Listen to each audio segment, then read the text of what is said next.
Congratulation sir, all ગુજરાતના ટોપ 5 એ અંદર 5મો number છે તમારો. તો હું જે છું એ માત્ર ને માત્ર માતા પિતાના આશીર્વાદ અને ભગવાનની દયા અને જે મારા સાથે સંકળાયેલા વાલીઓ અને વિદ્યાર્થીઓના આશીર્વાદથી જ છીએ. તમે તલાટીની કમ મંત્રીની એક્ઝામ ક્લિયર કરી પછી 1.5 થી 2 મહિનામાં જોબ પણ કરી અને પછી એ છોડી, તો સર એનું રીઝન શું હતું?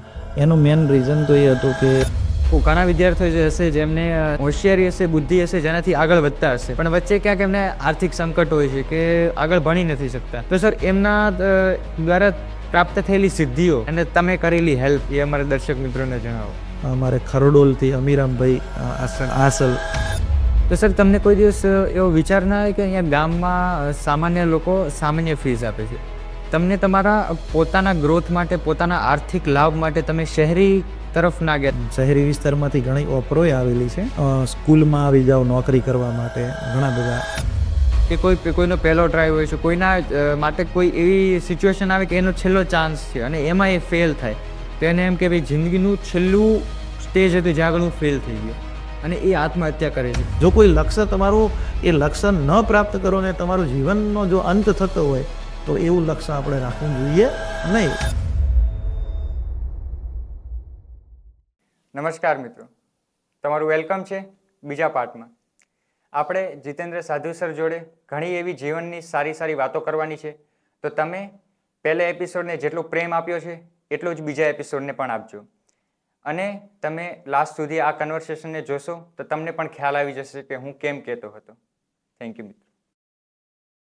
સર, અત્યારે એજ્યુકેશનમાં ટેકનોલોજીનું વધારે મહત્ત્વ છે, કેમ કે ટેકનોલોજીથી આપણે એજ્યુકેશનની જે કહેવાય છે સ્પીડ એ વધારી શકીએ. જેટલો ટાઈમ ડ્યુરેશનમાં આપણું જેટલું કામ થાય છે એના કરતાં વધારે આપણે કરી શકીએ. તો સર, મેં જોયેલું હતું કે લોકડાઉનમાં વચ્ચે બધું થતું હતું કે નાના બાળકોને પર્સનલ મોબાઈલ લઈ આપે કે ભાઈ ભણવા માટે, અને પછી પેરેન્ટ્સ એમ કે ભાઈ ભણે છે ચેક ના કરે. સ્ટાર્ટિંગમાં ચેક કરે ત્યારે ભણતું જ હોય, કારણ કે સ્ટાર્ટિંગમાં મોબાઈલ આવ્યો છે. ધીરે ધીરે કરતાં ઓનલાઈન ગેમ એની અંદર એમનું ધ્યાન વધારે જવા માંડે.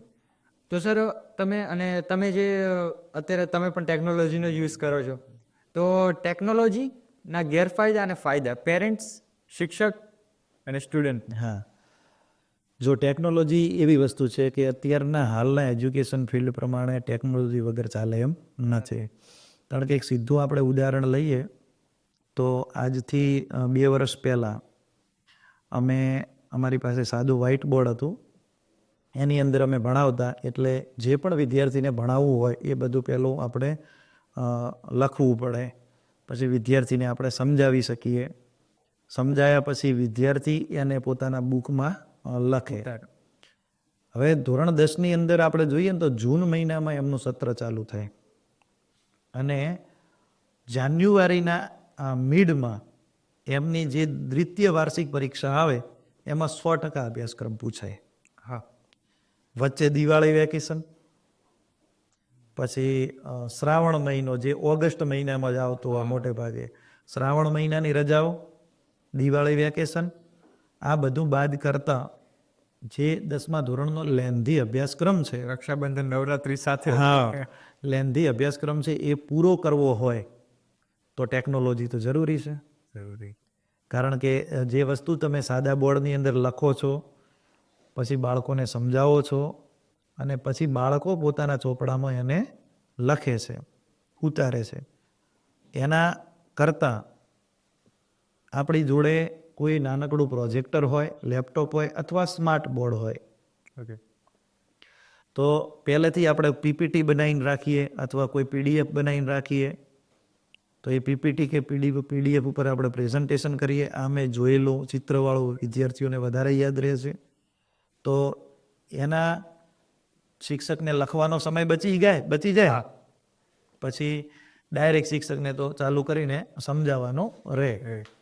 એના પછી વિદ્યાર્થીઓ પણ એને આપણે વિદ્યાર્થી જોડે પણ નહીં લખાવાનું, મતલબ કે વિદ્યાર્થીને કહી દેવાનું કે જેટલું પણ તમને ભણાવીશું એટલું પીડીએફ સ્વરૂપે તમને મોબાઈલમાં કે ગ્રુપમાં, વોટ્સઅપ ગ્રુપમાં મળી જશે અને તમારે ઘરે જઈને લખવાનું. એટલે જે કામ તમારું 3 કલાકનું હતું ટેકનોલોજી વિના, હા, એ કામ ટેકનોલોજી સાથે 1 કલાકનું થઈ ગયું. એટલે તમારો અભ્યાસક્રમ અને વિદ્યાર્થીઓને તમે યોગ્ય ન્યાય આપી શકો. તો જરૂરી તો છે. હવે એના ફાયદા તો આટલા છે કે ભાઈ બહુ જરૂરી છે, વિદ્યાર્થીઓને નવું જાણવા શીખવા મળે છે અને સમયનો બહુ બચત વધારે થાય છે. સ્પર્ધાત્મક યુગ છે તો સ્પર્ધામાં પણ ટકી રહેવું પડે. એટલે એના માટે ટેકનોલોજી જરૂરી છે. પણ હવે વિદ્યાર્થીઓ ઘણી વખત એનો ગેરફાયદો તમે કીધું ઉઠાવતા હશે, બરોબર? તમે કીધું કે ગેમની લત થઈ જાય અથવા સોશિયલ મીડિયા, માની લો કે ઇન્સ્ટાગ્રામ, ઇન્સ્ટાગ્રામ, પછી રીલ્સ છે, આવા બધા જે ઉપયોગો છે. તો હવે આના માટે એક જ વસ્તુ છે કે ઘણી વખત વાલીઓ શું કરતા હોય, વિદ્યાર્થીને પર્સનલ મોબાઈલ આપી દે છે. તો વિદ્યાર્થીઓને તમે પર્સનલ મોબાઈલ ના આપતા, તમારો જ મોબાઈલ વિદ્યાર્થીને આપો. તમારા મોબાઈલની અંદર જ બધું સ્ટડી મટીરિયલ આવશે, શિક્ષકોને એ નંબર આપી દો તમારો, અને વિદ્યાર્થી એ સ્ટડી મટીરિયલ જ્યાં સુધી એનો અભ્યાસ કરતો હોય ત્યાં સુધી તમારો મોબાઈલ એ યુઝ કરશે અને પછી તમારે મોબાઈલ લઈ લેવાનો છે. પણ તકલીફો ક્યાં થાય છે કે જ્યાં નાનકડા વિદ્યાર્થીએ, એટલે કે 16, 17, 18 વર્ષથી નીચેના ઉંમરના વિદ્યાર્થી જો બહારે રહેતો હોય, હોસ્ટેલમાં રહેતો હોય તો અલગ વસ્તુ છે, બરોબર છે. બાકી તમારી ઘરે તમારી સામે અભ્યાસ કરે છે તો આવા બાળકોને પર્સનલ મોબાઈલ ના આપવો અને વાલીએ પોતાના મોબાઈલનો ઉપયોગ કરાવવો. ઉપયોગ તો કરવો જ પડશે, ટેકનોલોજી વિના ચાલશે નહીં. પણ એનો એ જ ઉપયોગ થાય, એના દુરુપયોગ ન કરે એ જવાબદારી વાલીની હોય છે. એટલે મતલબ કે પાતળી ભેદરેખા છે એની કે વિદ્યાર્થીઓને સ્વતંત્રતા આપવી કે ના આપવી. સ્વતંત્રતા જરૂરી છે, પણ સ્વતંત્રતાની અંદર દેખરેખ પણ થોડી જરૂરી છે. તો વાલીએ આ કાર્ય કરવું જોઈએ. મતલબ કે ટેકનોલોજીનો દુરુપયોગ ન કરે વિદ્યાર્થી, એ બહુ જરૂરી છે. અને હાલની અંદર વિદ્યાર્થીઓમાં સૌથી વધારે જો દુર્ગુણ હોય વર્તમાન સમયનું, તો સૌથી મોટા 2 દુર્ગુણ છે. એક તો આ ટેકનોલોજી અને એક નાની ઉંમરે જે ડ્રાઇવિંગનો શોખ અને સ્પીડનો શોખ, જે શોખનું પરિણામ હું ભોગવી રહ્યો છું. રેડી? તો આ 2 વસ્તુ ઉપર વાલીએ પણ થોડું કંટ્રોલ રાખવું જોઈશે. એના ઉપર વધારે પડતો ફોકસ કરવું પડશે. હું દર્શક મિત્રોને જણાવવા માંગીશ, 2 મિનિટની મજા આખી જિંદગીની સજા. આ યાદ રાખજો. સર, મને ખ્યાલ છે ત્યાં સુધી શિક્ષણ જગતમાં પ્રાઇવેટીકરણ વધે છે. એટલે સરકારી સ્કૂલોમાં બાળકો ઓછા મોકલે છે પેરેન્ટ્સ, અને પ્રાઇવેટ સ્કૂલમાં વધારે મોકલે છે. તો બંને પ્રાઇવેટ સંસ્થાઓના આંતરિક વિવાદોના કારણે બાળકોને કે એના પેરેન્ટ્સને શું અસર થાય છે?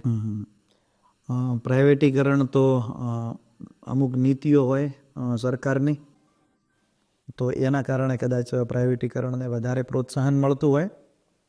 પછી સરકારી શાળાઓ પ્રત્યે લોકોની માનસિકતા અથવા મતલબ કે દેખાદેખી, હું તો વધારે માનીશ, દેખાદેખીની અંદર વાલીઓ છે એ પોતાના બાળકોને પ્રાઇવેટમાં મોકલતા હોય છે. હવે તમે જે વાત કરી ને એ પ્રાઇવેટ સંસ્થાઓની સ્પર્ધા, તો આ જે સ્પર્ધા છે ને એની અંદર પીસાય અથવા પીલાય છે વિદ્યાર્થી અને વાલી. હું તમને અત્યારે વાત કરું, અત્યારે હાલમાં 11-12 સાયન્સમાં સાયન્સનો બહુ ક્રેઝ છે, 11-12 સાયન્સનો, અને એની અંદર પ્રાઇવેટ સંસ્થાઓ અત્યારે તમે જોઈ લો, કોઈ પણ જગ્યાએ 11-12 સાયન્સની ગવર્મેન્ટ સ્કૂલો તમને બહુ ઓછી જોવા મળશે. બરોબર? હા, બરોબર છે. અને પ્રાઇવેટ સ્કૂલો તમને એક શહેરની અંદર 10-10 જોવા મળશે. ઘણી છે. બરોબર છે. કારણ કે ગવર્મેન્ટ સ્કૂલોની અંદર જો કે શિક્ષકોનો સ્ટાફ પણ નથી હોતો, મને ખ્યાલ છે ત્યાં સુધી શિક્ષકોની બહુ અછત છે. સરકાર હવે થોડી જાગી પણ છે, ભરતી પણ કરી છે, હવે આવનારી સમયમાં ભરતી પણ કરશે. પણ એના કારણે મતલબ કે સાયન્સની અંદર થોડું પ્રાઇવેટીકરણ વધારે થયું છે. હજી પ્રાથમિક શાળાઓની અંદર કે માધ્યમિકની અંદર ગ્રાન્ટેડ શાળાઓ અને સરકારી શાળાઓ ધમધમી રહી છે. પ્રાથમિક અને માધ્યમિકમાં એની ટક્કરમાં કોઈ નથી. અત્યારે અમારે હાલમાં અમારા વાવ તાલુકાની અંદર વિનય મંદિર સ્કૂલ વાવ છે. આ બહુ જોરદાર એના પ્યોર ફ્લોમાં ચાલે છે અને શિક્ષકો, ગવર્મેન્ટ શિક્ષકો ખૂબ સારું કામ કરે છે. બરાબર છે. તો એ પણ જે 11-12 સાયન્સમાં જે ટ્રેન્ડ આવ્યો પ્રાઇવેટીકરણનો, એના માટે જવાબદાર થોડી સરકારની નીતિઓ રહેશે. અને બીજી વસ્તુ એ છે કે વાલીઓને હવે મતલબ કે બાળકને ડે સ્કૂલો થઈ ગઈ, ફૂલ ડે, હા સવારના 8 થી 4 વાગ્યા સુધી 8 કલાકની સ્કૂલો, જમવાનું સ્કૂલની અંદર, અને સારા ટીચરો પણ, આપણે ખોટું ના કહેવાય પણ 11-12 સાયન્સની પ્રાઇવેટ શાળાઓ સારા ટીચરો પણ પ્રોવાઈડ કરે છે. પણ મેન વસ્તુ એ છે કે સ્કૂલો જે અંદર સ્પર્ધા કરે છે, એટલે શું કરે કે કોઈ પણ સ્કૂલની અંદર દાખલા તરીકે બાયોલોજી વિષય છે, તો બાયોલોજીની સારામાં સારી ફેકલ્ટી જોવા મળે. તો વિદ્યાર્થી શું કરશે કે ભાઈ જે નીટનો વિદ્યાર્થી છે એ આખા જિલ્લાની સર્વશ્રેષ્ઠ ફેકલ્ટી બાયોલોજીની જે સ્કૂલમાં હશે ત્યાં આગળ એડમિશન લેશે. અને સ્કૂલવાળા મોટા હોર્ડિંગ મારીને કહી દેશે કે ભાઈ બનાસકાંઠાના આ ફેકલ્ટી સર્વશ્રેષ્ઠ ફેકલ્ટી અમારી જોડે છે, એટલે વિદ્યાર્થીઓ ત્યાં ગાડડીઓ જશે. બરાબર છે. શિક્ષકોને જોઈને બનશે એવું કે આ સ્પર્ધામાં કોઈ બીજી સંસ્થા ઉતરી પડશે, અને બીજી જે સંસ્થા છે એ પેલા જે શિક્ષકો છે, જે શિક્ષકો સર્વશ્રેષ્ઠ ફેકલ્ટી છે, એ શિક્ષકોને પોતાની અંડર કરવા, મતલબ કે કેચઅપ, પોતાની સંસ્થામાં કેચઅપ કરવાનો પ્રયત્ન કરશે. અહીંયાથી જે એને પેકેજ મળતું હતું એના કરતાં ડબલ પેકેજ ઓફર કરશે. એટલે એ શિક્ષક પછી એ સંસ્થાને છોડીને નવી સંસ્થા, હવે એ શિક્ષક જાય છે નવી સંસ્થામાં, પણ એની પાછળ એને જોઈને આવેલા 100 વિદ્યાર્થીઓને ત્યાંનો ત્યાં મૂકીને જાય છે. હા બરોબર. નવી ફેકલ્ટી આવશે, વિદ્યાર્થી એમાં સેટ થશે ન થશે ત્યાં સુધી તો નીટ કે જેઈની પરીક્ષા આવી જશે. એટલે પીસાય છે માત્ર ને માત્ર વિદ્યાર્થી. તો જે હું એવું માનું છું કે જે 11-12 સાયન્સની અંદર જે પ્રાઇવેટીકરણની અંદર જે સ્કૂલો વચ્ચેની આંતરિક સ્પર્ધા છે, આ સ્પર્ધામાં વિદ્યાર્થી વર્ગ ખૂબ જ વધારે પીસાઈ રહ્યો છે. ઘણી બધી એવી ઘટનાઓ હોય છે અને ઘણી બધી એવી સંસ્થાઓ હોય છે જે આડેધડ વિદ્યાર્થીઓને પ્રવેશ આપે છે અને છેલ્લે એવું બને છે કે સારી ફેકલ્ટીઓ ઉપાડી પણ જાય છે. તે છતાં ફેકલ્ટીઓ ઉપર પણ વધારે પડતું પ્રેશર. શિક્ષકને જો તમે એના કામમાં સ્વતંત્રતા નહીં આપો, કોઈ શાળાના સંચાલક તરીકે, દાખલા તરીકે હું પોતે ટ્યુશન ક્લાસીસનો સંચાલક છું, નાનો તો નાનો, મોટી સ્કૂલના સંચાલક તો સંચાલક તરીકે આપણે એ વસ્તુ સમજવું જોઈએ કે જો શિક્ષકને તમે એના કાર્યમાં સ્વતંત્રતા નહીં આપો તો એ શિક્ષક ક્યારેય બેસ્ટ આપી શકશે નહીં. અને કદાચ બેસ્ટ આપશે તો તે છતાંય પણ એક દિવસ એ તમારી આમ ગણો તો નોકરીથી કે ગુલામીથી કંટાળી અને એ જતો રહેશે. એટલે ઘણી સંસ્થાઓ સાથે આવું થયું છે. શિક્ષકો જતા રહે છે, વિદ્યાર્થીઓ એ રીતે. એટલે શૈક્ષણિક સંસ્થાની પણ ટૂંક સમયમાં જે પ્રગતિ હોય ને, જે પણ શિક્ષણ સંસ્થાની ટૂંક સમયની પ્રગતિ, તો એ શિક્ષણ સંસ્થા પ્રત્યે થોડું સાવધાન રહેવું જોઈએ.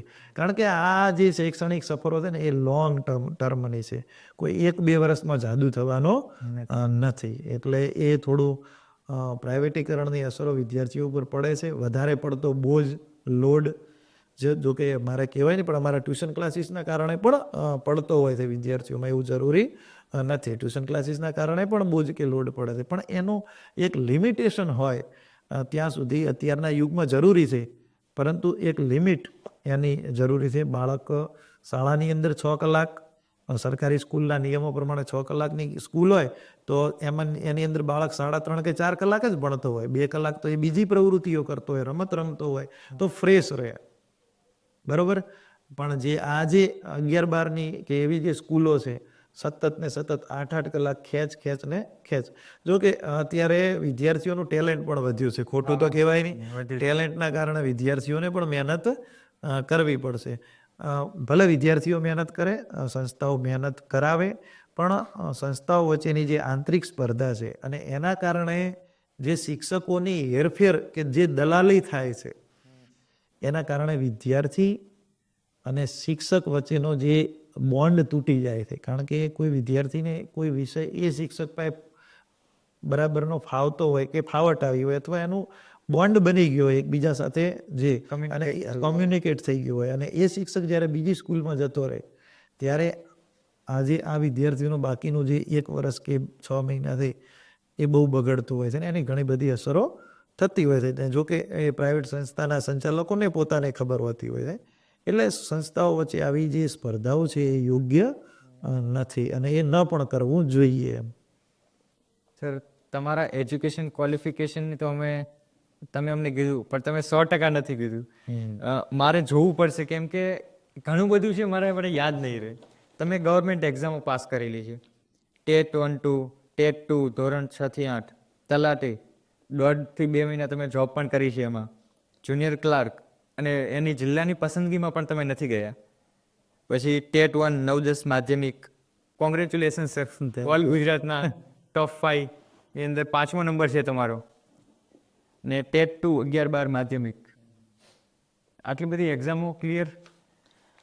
એક્ઝામમાં તો એવું હતું કે શરૂઆતથી જ્યારે તૈયારી કરી ને પછી મેં કહ્યું એમ કે શિક્ષકના વ્યવસાય સાથે જ્યારે આપણે જોડાયા ત્યારે ગોલ એક જ હતો કે શિક્ષક તરીકે ગવર્મેન્ટ શિક્ષક તરીકે આગળની કારકિર્દી આગળ વધારવી, જેના કારણે જે મતલબ કે આટલા સુધી આપણે ટ્યુશન ક્લાસ ચલાવતા હોઈએ, જો કે ગામડાઓમાં ફીનું ધોરણ બહુ સામાન્ય, મતલબ કે આપણે માત્ર આર્થિક ઉપાર્જન માટે જ, સામાન્ય આર્થિક ઉપાર્જન માટે જ આપણે કાર્ય કરતા હોઈએ છીએ. તો એના પછી એવો વિચાર આવે કે ભાઈ ગવર્મેન્ટ સ્કૂલ આપણે ટીચિંગ કરાવીએ અને જે મધ્યમ વર્ગના વિદ્યાર્થીઓ છે, ગરીબ વર્ગના વિદ્યાર્થીઓ છે એને આપણે ભણાવી શકીએ. તો એ ગોલ તો પહેલેથી હતો. એટલે જ્યારે મારું બીએડ ચાલુ થયું તો બીએડમાં જ મેં એવી રીતે તૈયારી કરી હતી કે મારે આગળ જે શિક્ષક બનવાની જે પરીક્ષાઓ છે એ આપવાની છે. એટલે કારણ કે એ જે ફિલ્ડ છે એમાં બીએડનું વધારે પડતું આપણે પૂછાતું હોય છે, કારણ કે બીએડ એ શિક્ષક બનવા માટેની લાયકાત છે, એનો અભ્યાસ છે. અને જ્યારે શિક્ષક બનવાની પરીક્ષા આપો તો બીએડનું તો અભ્યાસક્રમ તમને પૂછાશે. એના પછી મેં મારો જે વિષય હતો, જેના ઉપર મેં ગ્રેજ્યુએશન કર્યું, એ વિષયને મજબૂત કર્યો. બાકીની જે પરીક્ષાઓ છે એ હું સાઈડમાં આપતો રહ્યો, પણ એ પરીક્ષાઓમાં પાસ થવાનો એક જે તમે વાત કરી એમ કે તલાટી છે, એની પહેલાં હું બિન સચિવાલય ક્લાર્કમાં થયો તો પાસ, પછી તલાટીમાં થયો, પછી જુનિયર ક્લાર્કમાં થયો. હાલમાં હમણાં ગૌણ સેવા ગ્રુપ એ અને બી બંને ગ્રુપમાં પાસ થયો. પણ આની અંદર ઘણા બધા ફેક્ટર છે. આની કોઈ સ્પેશિયલ મેં તૈયારી કરી નથી. એક ફેક્ટર તો એ છે કે હું જે વિદ્યાર્થીઓને ભણાવું છું, સ્પર્ધાત્મકવાળા કે 1 થી 12 ધોરણના વિદ્યાર્થીઓને તો મારું થોડું રિવિઝન ચાલુ રહે છે. અને બીજું કે હું પોતે દિવ્યાંગ છું, એટલે દિવ્યાંગ કોટાનો થોડો લાભ આપણને મળે. પણ મેં શિક્ષકની ફિલ્ડની અંદર એક વિચાર કર્યો હતો કે મારે દિવ્યાંગ કોટામાં નોકરી લેવી નથી.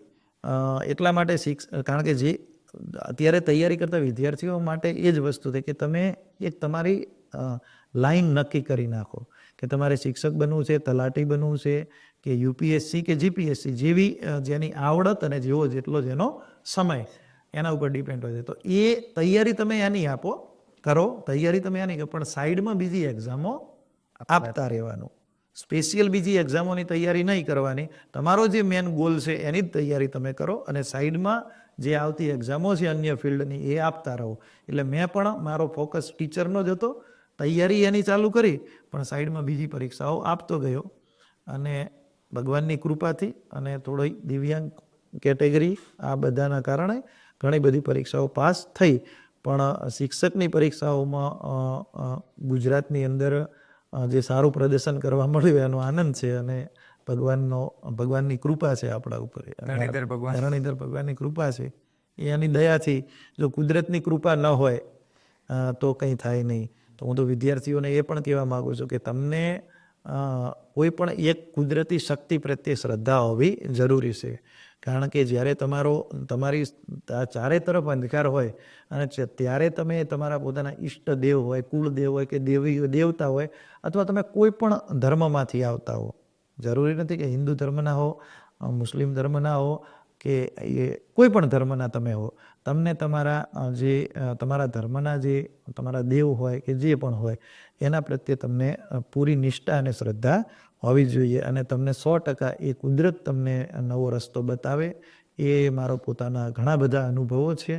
અને એ અત્યારે પણ હું કહું છું કે હું જે છું એ માત્ર ને માત્ર માતા પિતાના આશીર્વાદ અને ભગવાનની દયા અને જે મારા સાથે સંકળાયેલા વાલીઓ અને વિદ્યાર્થીઓના આશીર્વાદથી જ છીએ. બાકી માણસ જે ધારે એ વાત કરવી બહુ મુશ્કેલ હોય છે, અને ક્યારે પણ આપણી ક્ષમતા એ આપણી હોતી જ નથી, એ કુદરતની દેન હોય છે, અને હંમેશા એનો જ આભાર માનવો જોઈએ. તમે તલાટીની કમ મંત્રીની એક્ઝામ ક્લિયર કરી પછી 1.5 થી 2 મહિનામાં જોબ પણ કરી અને પછી એ છોડી, તો સર એનું રીઝન શું હતું? એનું મેઇન રીઝન તો એ હતું કે એ વખતે મારું ટ્યુશન ક્લાસ પણ ચાલુ હતું અને અત્યારે પણ ચાલુ છે. એટલે શરૂઆતમાં એવું લાગ્યું કે જોબ કરતાં કરતાં બાળકોનું એક સત્ર પતી જશે એમ, અને પછી આપણે યોગ્ય નિર્ણય લઈશું. પણ જ્યારે હું સર્વિસ કરવા ગયો તલાટી કમ મંત્રીની, એટલે છેલ્લા આમ તો 6-7 વર્ષથી આપણે શિક્ષણ સાથે સંકળાયેલા હોઈએ, વિદ્યાર્થીઓને ભણાવતા હોઈએ. હવે એ થોડી અલગ ફિલ્ડ છે. હા, જોકે જવાની ઈચ્છા તો પહેલેથી નથી, પણ ઘણા બધા લોકોએ કહ્યું કે ભાઈ જોબ લઈ લો, ગવર્મેન્ટ જોબ મળવી મુશ્કેલ છે, તમને મળી છે તો તમે લઈ લો. તો એના કારણે હું તલાટીની જોબમાં ગયો, 1.5 મહિનો સર્વિસ કરી, પણ મને મજા આવી નહીં. મજા એમ ના આવી કે એ ફિલ્ડ આપણા માટે હતી નહીં, આપણે એ ફિલ્ડ માટે બન્યા નથી. આપણે જે કોઈ પણ વ્યક્તિ કોઈ પણ વ્યવસાય માટે કે કોઈ પણ વસ્તુ માટે કુદરત એને એ કરવા માટે જ મોકલ્યો હોય છે. કુદરતની જ એ બધી જે આખું આયોજન હોય છે, એ આયોજનના વિપરીત જ્યારે તમે કરવા જો, તમને નિષ્ફળતાઓ ક્યારે મળે ખબર છે? કુદરતના આયોજનની વિપરીત કાર્ય કરશો એટલે તમે નિષ્ફળ થશો. એટલે જ્યારે પણ તમે નિષ્ફળ થાવ ને ત્યારે સમજી લેવાનું કે કુદરતે આ વસ્તુ માટે આપણને બનાવ્યા નથી. તો મને મજા ના આવી, થોડું ડિસ્ટન્સ પણ વધારે હતું, અને વિદ્યાર્થીઓની યાદ આવતી હતી, સ્ટેજ ઉપર બોલવાની યાદ આવતી હતી. શિક્ષક ક્યારે મૂંગો તો રહે નહીં, તો તલાટીમાં તો ભાઈ આપણે સામે ટીડીઓ સાહેબ બેઠા હોય, મિટિંગ થતી હોય, આપણે બધું સાંભળવાનું. જો કે એ બહુ સારી જોબ હતી, પણ મને યોગ્ય ન લાગી. મને થોડું એ ફિલ્ડની અંદર મજા આવતી નથી. અને જે કામ તમને માત્ર પૈસા આપે એ કામ તો કરાય નહીં, તમને જે મજા આપે, તમારું જીવન જે મનોરંજન પૂરતું બનાવે, મતલબ કે તમારા જીવનની અંદર નવા રંગો પૂરે અને જીવનને આનંદિત બનાવે, એ કાર્ય તમારે કરવું જોઈએ. તો મેં એ વખતે નિર્ણય લીધો, પપ્પાને વાત કરી, પપ્પા હું જોબ છોડી રહ્યો છું, મને મજા આવતી નથી. તો મારા પપ્પાએ મને કીધું કે તને જે ઈચ્છા હોય એ તું કરી શકે છે. મને અત્યારે પણ હું કહું, મારા પિતા એ હંમેશા ક્યારે પણ મને રોક્યો નથી, કોઈ પણ મારા નિર્ણયમાં એમણે ક્યારે પણ ઇન્ટરફેર નથી કર્યું. હા, સલાહ આપી હશે કે, અને એ સલાહ માનવી કે ન માનવી એ પણ એમણે મારા ઉપર છોડ્યું હશે. મને એ સલાહ આપે પછી કે ભાઈ તને અનુકૂળ આવે તો તું માન કરજે, બાકી મારું કોઈ પ્રેશર નથી. તો પછી પપ્પાની સલાહ તો ન કહેવાય, પણ પરવાનગીથી, સલાહ તો પપ્પા આપે નહીં તું નોકરી છોડ, પણ પપ્પાની પરવાનગીથી, મમ્મીની પરવાનગીથી, મારી વાઈફની પરવાનગીથી, મારા મેરેજ થયેલા છે, 2 સંતાનો છે.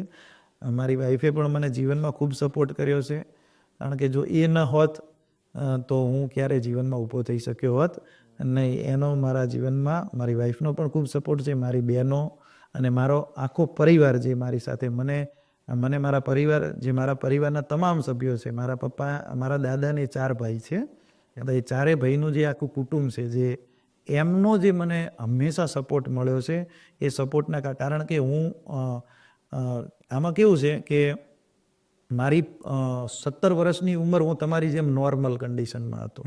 હું દોડતો હતો, હું ઊંચી કૂદ કરતો હતો, હું લાંબી કૂદ કરતો હતો, હું બધી પ્રવૃત્તિઓ કરતો હતો. અને કુદરતી રીતે, મતલબ કે આપણે જ્યારે એક્સિડન્ટ થયો, અનાયાસે એક્સિડન્ટ થયો, એક્સિડન્ટમાં મેં મારો એક પગ ગુમાવ્યો. એટલે એ જીવન બહુ અઘરું હોય છે. જે વ્યક્તિ નાનપણથી કે બાળપણથી કે જન્મથી જે વ્યક્તિ દિવ્યાંગ હોય, મતલબ કે જેણે જન્મથી જે વ્યક્તિ આંખે જોઈ શકતો નથી, એને દુઃખ ન લાગે, ઓછું લાગે, કારણ કે મતલબ કે જેણે પ્રકાશ જોયો જ નથી, તો એને પ્રકાશની કિંમત ખબર નથી. મતલબ કે જે વ્યક્તિ જન્મથી દિવ્યાંગ હોય, હાથથી કે પગથી, તો દાખલા તરીકે હું જન્મથી જ પગથી દિવ્યાંગ હોત તો મને એટલું દુઃખ ના હોત, કારણ કે મેં ક્યારેય દોડવાનો અનુભવ ન કર્યો હોત, મેં ક્યારે ઊંચી કૂદનો અનુભવ ન કર્યો હોત, ક્યારે સ્વતંત્ર હરવા ફરવાનો અનુભવ કર્યો હોત નહીં. જન્મથી હું નોર્મલ માણસ હતો, જે રીતે બધા હોય છે એ રીતે. 17-18 વર્ષની જિંદગી મારી એ રીતે નીકળી. હું ક્રિકેટનો ફાસ્ટ બોલર હતો, બરોબર છે, બોલિંગ કરતો અને દોડતો. દોડમાં પણ મેં પ્રાથમિક લેવલે એક વખત દોડમાં પણ ભાગ લીધેલો છે. તો આવી પરિસ્થિતિ, નોર્મલ જીવનમાંથી જ્યારે તમે અંધકારમાં આવીએ, એટલે કે એકદમ જ્યારે તમારું કોઈ શરીરનું એક અંગ ના હોય, ત્યારે એ અંધકારમાંથી બહાર આવવા માટે તમે ક્યારેય પણ એકલા ના આવી શકો. તમારે એ અંધકારમાંથી બહાર આવવા માટે હંમેશા તમારા પરિવારનો, તમારી જીવનસાથી, તમારી પત્નીનો, માતા પિતાનો, તમારા ભાઈ બહેનનો, તમારા દરેક મિત્ર વર્તુળનો, બધાનો સપોર્ટ જોઈએ. અને હું એ બાબતે ખૂબ નસીબદાર રહ્યો છું કે મને આ દરેક લોકોનો સપોર્ટ મળ્યો છે. મને અત્યારે પણ, હાલમાં પણ મને કોઈથી કોઈ ફરિયાદ જ નથી. આજે પણ મારા જીવનમાં જેટલા લોકો મારી સાથે સંકળાયેલા છે, મને એમના પ્રત્યે કોઈ ફરિયાદ જ નથી રહી. એટલો મને સપોર્ટ મળ્યો છે. સર, તમે 7-8 વર્ષથી ટીચિંગ ફિલ્ડમાં છો, પ્લસ કે તમે ગવર્મેન્ટ જોબ પણ મેળવી છે, છોડી છે, ઘણી હજી મેળવશો, એ ભગવાનને પ્રાર્થના છે. સર, તમે હમણાં એક વર્ડ યુઝ કર્યો છે, નિષ્ફળતાઓએ સફળ થવા માટે નિમિત્ત માત્ર બનાવેલી હોય છે ભગવાનના લીધે. ભગવાન. તો સર, તમે જ્યારથી ટીચિંગ ફિલ્ડમાં આવ્યા 7-8 વર્ષથી, તમે ઘણા વિદ્યાર્થીઓને ભણાવ્યા છે. ઘણા વિદ્યાર્થીઓ જે હશે જેમને સારું માનસિકતા હશે, એમની હોશિયારી હશે, બુદ્ધિ હશે, જેનાથી આગળ વધતા હશે. પણ વચ્ચે ક્યાંક એમને આર્થિક સંકટ હોય છે કે કોઈ ઘણી એવી નાની મોટી વસ્તુ હોય છે જેનાથી એ પ્રોબ્લેમમાં હોય છે કે નથી જઈ શકતા, કે આગળ ભણી નથી શકતા. તો સર, એમના દ્વારા પ્રાપ્ત થયેલી સિદ્ધિઓ અને તમે કરેલી હેલ્પ, એ અમારા દર્શક મિત્રોને જણાવો. જો કે વિદ્યાર્થીઓ જે પ્રાપ્ત કરેલી સિદ્ધિઓ છે, છેલ્લા 7 વર્ષથી આપણે જે મારા અંડરમાં જે વિદ્યાર્થીઓ ભણ્યા છે, અમારે વાત કરીએ તો ધોરણ 5ની અંદર આપણે નવોદય વિદ્યાલય, જે કેન્દ્રીય વિદ્યાલય છે, એની અંદર વિદ્યાર્થીઓને પ્રવેશ માટેની એક પરીક્ષા આવે છે, જે આપણે બનાસકાંઠા જિલ્લાના લગભગ 16,000 થી 17,000 બાળકો એ પરીક્ષા આપતા હોય છે. અને એની અંદર 80 વિદ્યાર્થીઓની જ પાસ થાય છે, મતલબ કે એમને મેરિટમાં આવે છે. અને ટોપ 80. તો ટોપ 80 વિદ્યાર્થીઓને નવોદય વિદ્યાલયમાં પ્રવેશ મળતો હોય છે. તો આ નવોદય વિદ્યાલયની અંદર આપણા પાટવર ગામની અંદર, અમારા ગામના, મારા ટ્યુશન ક્લાસીસના 5 વિદ્યાર્થીઓ અત્યારે અભ્યાસ કરે છે. દાંતીવાડા, બનાસકાંઠા જિલ્લાની જે નવોદય વિદ્યાલય છે ત્યાં. કાકાની છોકરી પણ ત્યાં છે, તમારા ટ્યુશનની વિદ્યાર્થી છે. તમારા અંકલની છોકરી, જે હરેશભાઈની છોકરી છે જીનલ, એ તમારા, તમને તો ખ્યાલ જ છે. હા, તો એ ત્યાં અભ્યાસ કરે છે 5 વિદ્યાર્થી. એના પછી ધોરણ 5માં એક બીજી પરીક્ષા આવે છે, જ્ઞાન સેતુ CET, કોમન એન્ટ્રન્સ ટેસ્ટ. પછી ધોરણ 6ની અંદર પ્રાઇમરી સ્કોલરશીપ એક્ઝામ કરીને એક પરીક્ષા આવે છે. ધોરણ 8ની અંદર NMMS ની પરીક્ષા આવે છે. આ NMMSની પરીક્ષા પાસ કરનાર વિદ્યાર્થીને દર મહિને 1,000 રૂપિયા સ્કોલરશીપ મળતી હોય છે, ધોરણ 9થી કરીને 12મા સુધી. અને 8મા ધોરણની અંદર બીજી એક પરીક્ષા આવે છે જ્ઞાન સાધનાની, જેની અંદર બાળક જો 9મા ધોરણની અંદર આગળ પ્રાઇવેટ સ્કૂલમાં એને ભણવું હોય તો એ ત્યાં સરકારે એની ફી બધી પ્રોવાઈડ કરે છે, અથવા ગવર્મેન્ટ સ્કૂલમાં ભણે તો એને કંઈક શિષ્યવૃત્તિ પણ સારી આપે છે. આ ઉપરાંત તો આવી જે અલગ અલગ પરીક્ષાઓ મેં વાત કરી, ધોરણ 5ની નવોદય છે, કોમન એન્ટ્રન્સ ટેસ્ટ છે, PSC છે, NMMS છે, જ્ઞાન સાધના છે, આવી પરીક્ષાઓની અંદર લગભગ પાટવરના 70 આસપાસ વિદ્યાર્થીઓ કોઈ આગળ જઈને અભ્યાસ કરી રહ્યા છે, અથવા સ્કોલરશીપ મેળવી રહ્યા છે, અથવા મેળવી લીધી છે. 70 થી 80 વિદ્યાર્થીઓ એવા હશે કે જે સ્કોલરશીપ મેળવી રહ્યા છે. કે બરાબર, દાખલા તરીકે ગયા વર્ષની જ વાત કરું તો ધોરણ 5ની અંદર મારે લગભગ 16 જેટલા વિદ્યાર્થીઓ, 16 કે 17 વિદ્યાર્થીઓ કોમન એન્ટ્રન્સ ટેસ્ટની, મારા ક્લાસના વિદ્યાર્થીઓ 17 વિદ્યાર્થીઓએ ટેસ્ટ આપ્યો હતો, એ પરીક્ષા આપી હતી, અને 17 મેરિટમાં છે. 17 મેરિટમાં, પાસ નહીં, 17 મેરિટ. બરાબર. તો એ પણ ઘણા બધા વિદ્યાર્થીઓ કરે. પછી ધોરણ 10માં અને ધોરણ 12ની અંદર ઘણા બધા વિદ્યાર્થીઓ બોર્ડની અંદર સારા એવા માર્ક્સ લાયા. ગઈ સાલ ધોરણ 10ની અંદર જે અમારો તાલુકાનું ટોપ 10 હતું તો એમાં 3 વિદ્યાર્થીઓ હતા. મતલબ કે દર વર્ષે ધોરણ 12માં જે હતું એમાં ફર્સ્ટ નંબરે વિદ્યાર્થી હતો. દર વર્ષે તાલુકા ટોપ 10માં 1-2 વિદ્યાર્થી આપણા ગામના હોય છે. 12મા ધોરણની અંદર પણ હોય છે. એની પછી એક વાત મને બહુ યાદ આવે, 2021ની બેન્ચની અંદર મારે 13 વિદ્યાર્થીઓની બેન્ચ હતી. ઓકે. એની અંદર લગભગ 6 કે 7 વિદ્યાર્થીઓ 90% આસપાસ માર્ક્સ લાવેલા 10માં 10મા ધોરણની અંદર, અને 3 વિદ્યાર્થીઓ તાલુકા ટોપ 10માં હતી. એમાંથી જે 6 છોકરા હતા ને એમાંથી 5 છોકરીઓ હતી. ઓકે. બરાબર. હવે અમારે ત્યાં આપણા ગામની અંદર આપણે ત્યાં લોકો છોકરીઓને બારે ભણવા મૂકે નહીં. અને આ છોકરીઓ જે ચાર છોકરીઓ હતી જે એક છોકરીના વાલીએ તો ના જ પાડી દીધી હતી કે એને ઈચ્છા પણ હતી, એને કોમર્સ કરવું હતું.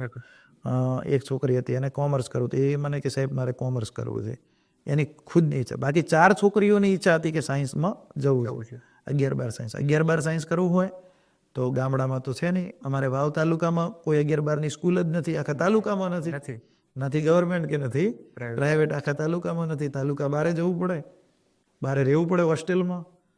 તો મેં વાલીઓને વાત કરી, વાલીઓ માનવા તૈયાર નહીં. એમના વાલીઓને ઘણા બધા સમજાવ્યા, વાત કરી. પછી એમને આપણે સાયન્સની અંદર મૂક્યા. થોડી આર્થિક અડચણો વિદ્યાર્થીઓમાં હતી. તો એના માટે હું અત્યારે એ વાત ઉપર પણ કહીશ કે મારા ગામની અંદર જે લોકો જે વાલીઓ છે કે જે એજ્યુકેટેડ લોકો છે, જે શિક્ષણ સાથે સંકળાયેલા લોકો છે અથવા શિક્ષણ પ્રત્યે જેમને લાગણી છે એવા લોકો, જાગૃતતા છે, એવા લોકો બહુ મહત્ત્વના ભાગ ભજવી જતા હોય છે ક્યાંક ક્યાંક. તો આ વિદ્યાર્થીઓ જે આખા તાલુકાની અંદર ભાટવરનું નામ ગુંજી ઉઠ્યું હતું એ વખતે, તો આવા લોકોએ ભેગા થઈ અમે બધાએ તો એ વિદ્યાર્થીઓને કીધું પ્રોત્સાહિત કરવા છે. એ જે 4 છોકરીઓ છે જે સાયન્સમાં અભ્યાસ કરવા જવાની છે એમને આપણે આર્થિક સહયોગ પણ કરીએ અને પ્રોત્સાહિત પણ કરીએ. તો અમારા મિત્ર મંડળમાં, મારા મિત્રોના મિત્ર મંડળમાં, પછી ગામના નોકરિયાત વર્ગની અંદર અમે આવી વાત કરી તો ઘણા લોકોએ અમને સપોર્ટ આપ્યો.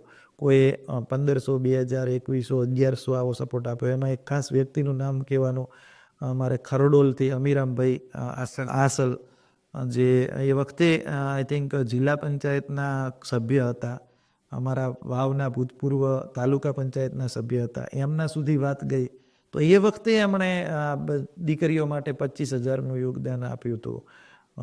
બરાબર. તો આ રીતે એ વખતે અમે 70,000 થી 80,000 રૂપિયા આ વિદ્યાર્થીઓ, આ 4 વિદ્યાર્થીનીઓ માટે અમે એમને આર્થિક મદદ નહીં પણ એમને માત્ર ને માત્ર પ્રોત્સાહન આપવા માટે ભેગા કર્યા. એટલે એના કારણે શું છે, એમના વાલીઓને થયું કે આટલા લોકો જો આ રીતે કરતા હોય તો અમારા છોકરીઓમાં તો ટેલેન્ટ તો છે, તો એને અમારે મૂકવી પડે. જો ગામડાનું જે વાતાવરણ છે, જો વાલીઓ એવું નથી કે વાલીઓ ભણાવવા માંગતા નથી, પણ જે રૂઢિચુસ્તતા છે, એનો ડર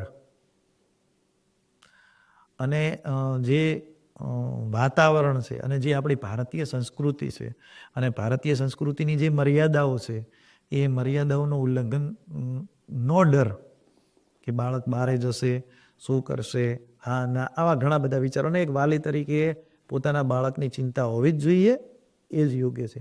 પણ એ ચિંતાઓમાંથી મુક્ત કરવા, એમને આશ્વસ્ત કરવા અથવા એ મૂકવા માટે તૈયાર થાય એના માટેની અમે જે આ યોજના બનાવી, એમના એ છોકરીઓનું અમે ગામની સ્કૂલની અંદર 15મી ઓગસ્ટના દિવસે અમે સન્માન કર્યું, એમને આર્થિક ઇનામ આપ્યું અને એ છોકરીઓને સાયન્સમાં મૂકી.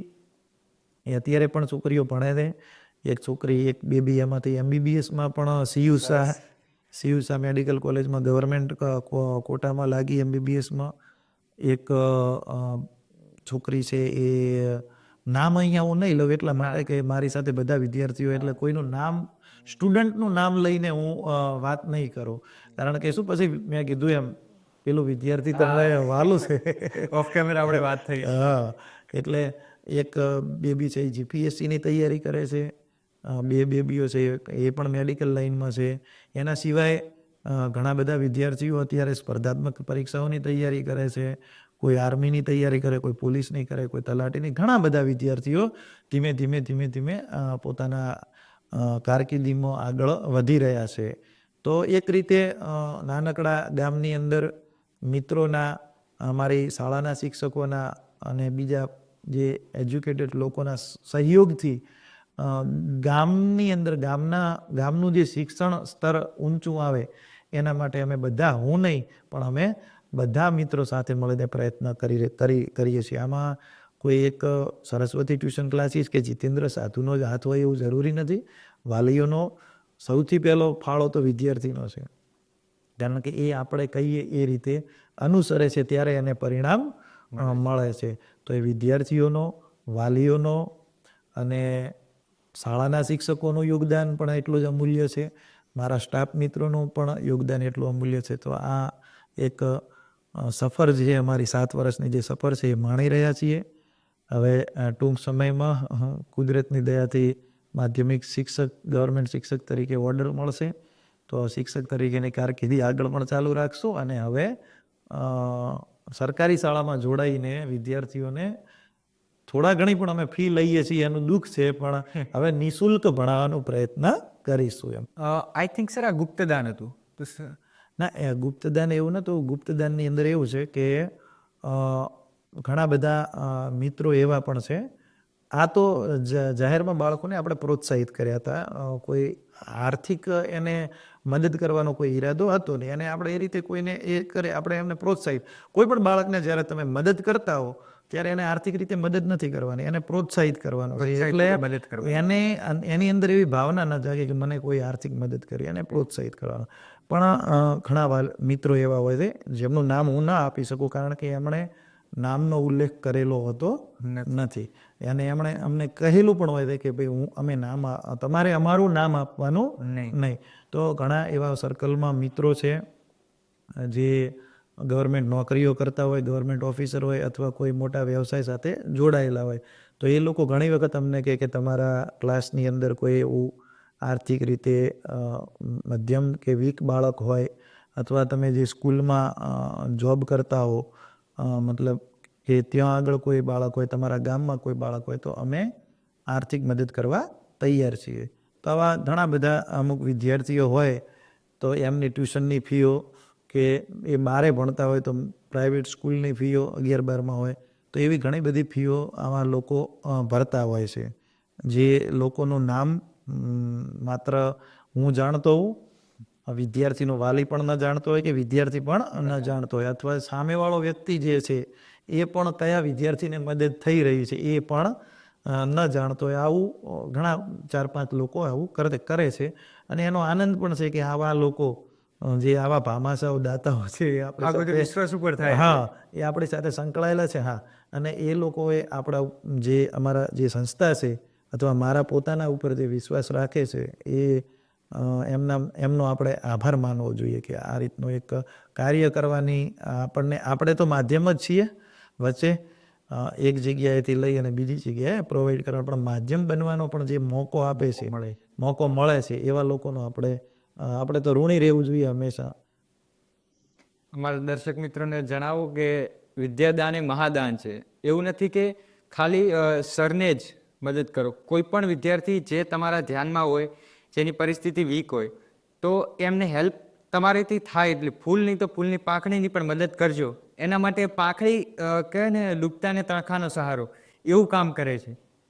વિદ્યાર્થીને કરેલી મદદ છે ને એ વિદ્યાર્થી ક્યારે ભૂલતો નથી. હમણાં આપણે શરૂઆતની જ વાતચીતની અંદર મેં તમને એક નામ આપ્યું હતું કે અમારે ભાઈ રાકેશભાઈ જોશી સાહેબ હતા, એમના મિસિસ હતા. એ વખતે ભયંકર મંદી, એટલે અમારે ઘરે આવવા માટે એ ઘણા બધા હીરા વર્કરો જે હતા એમને સુરતથી પોતાના વતનમાં જવા માટે ભાડું નહોતું, અને એ વખતે એમણે ફી નહોતી લીધી, કે ભલે અમે નહોતી આપી, પણ જે એ મદદ છે એ આપણે ક્યારેય ભૂલતા નથી. અત્યારે એટલો ટાઈમ થયો તો એ યાદ છે. અને મેં એ પણ કીધું કે જ્યારે હું સરકારી શિક્ષક બનીશ ત્યારે એમની મુલાકાત તો 100% લઈશ. એટલે જ્યારે આર્થિક રીતે કોઈ વિદ્યાર્થી પછાત હોય અને એને તમે જે મદદ કરો છો તો એ વિદ્યાર્થી ક્યારે ભૂલતો નથી. અને વિદ્યાર્થી મિત્રોને પણ કહેવું કે ભાઈ જો તમને આ રીતે કોઈ વ્યક્તિ આર્થિક સપોર્ટ કર્યો હોય તો તમારે પણ એવા વ્યક્તિઓને ભૂલવું ન જોઈએ.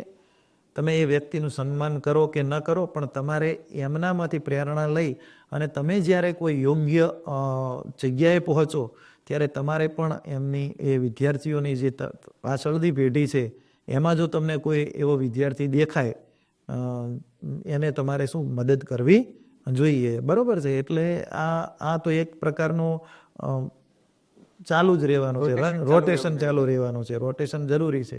જો મને કોઈ મદદ કરીને આગળ લાવ્યો હોય તો મારે પણ કોઈને મદદ કરીને આગળ લાવવો અને એને પણ આગળની પેઢીને એ લાભ આપવો જોઈએ. અને એ શિક્ષિત વ્યક્તિ હોય તો સમજવું જ પડશે એજ્યુકેશનનું વેલ્યુ. અને એજ્યુકેશન જો કોઈ વિદ્યાર્થીને ભણવામાં રસ નથી ને એ એજ્યુકેશન નથી મેળવતો તો એ ગૌણ બાબત છે. પણ કોઈ વિદ્યાર્થી પૈસાના કારણે, આર્થિક તંગીના કારણે જો એજ્યુકેશન મેળવી શકતો નથી તો એ દેશ અને સમાજ માટે એનાથી મોટું કોઈ દુર્ભાગ્ય નથી. એ મોટામાં મોટું દુર્ભાગ્ય સમાજ માટે છે. સર, તમે ટ્યુશન ક્લાસીસ 7 વર્ષથી ચલાવો છો અને એ પણ આપણા જ ગામમાં ચલાવો છો. તો સર તમને કોઈ દિવસ એવો વિચાર ના આવે કે અહીંયા ગામમાં સામાન્ય લોકો સામાન્ય ફીસ આપે છે, તમને તમારા પોતાના ગ્રોથ માટે, પોતાના આર્થિક લાભ માટે તમે શહેરી તરફ ના ગયા? થરાદ છે, વાવ, ડીસા, પાલનપુર ઘણું શહેર છે, તો ત્યાં આગળ તમે ચાલુ ના કરીને પોતાના ગામમાં જ ચાલુ રાખે અત્યાર સુધી? એટલે આમ તો જુઓ તો શહેરી વિસ્તારમાંથી ઘણી ઓફરોય આવેલી છે કે અહીંયા આવો, ચાલુ કરો, અથવા અમારી સ્કૂલમાં આવી જાઓ નોકરી કરવા માટે. ઘણા બધા અત્યારે હું સાઈડમાં એક શાળામાં પણ જાઉં છું. એ પણ હું ગ્રાન્ટેડ શાળામાં જ જાઉં છું. એ ખાલી ટ્રસ્ટ થ્રુ છે. જો કે અમારે તો પેલા જે ટ્રસ્ટના સંચાલક છે એ મારા મિત્ર છે. એમણે મને કહ્યું કે 1-2 કલાક તમારે અમારે સ્કૂલમાં ભણાવવા આવો, એટલે 1-2 કલાક માટે ત્યાં જાઉં છું. પણ પ્રાઇવેટ સ્કૂલની પણ ઘણી બધી ઓફર આવેલી છે કે ભાઈ તમે નોકરી કરવા આવો. પણ છેકથી મેં કીધું એમ કે હું શિક્ષક હતો નહીં. શિક્ષક તરીકે મને જન્મ આપનાર મારા ગામના વાલીઓ, હા બરોબર છે. શિક્ષક તરીકે મને બનાવવામાં સૌથી મોટો હાથ ગામના. હા, અને ગામના વાલીઓએ શિક્ષક તરીકે મને સ્વીકાર્યો.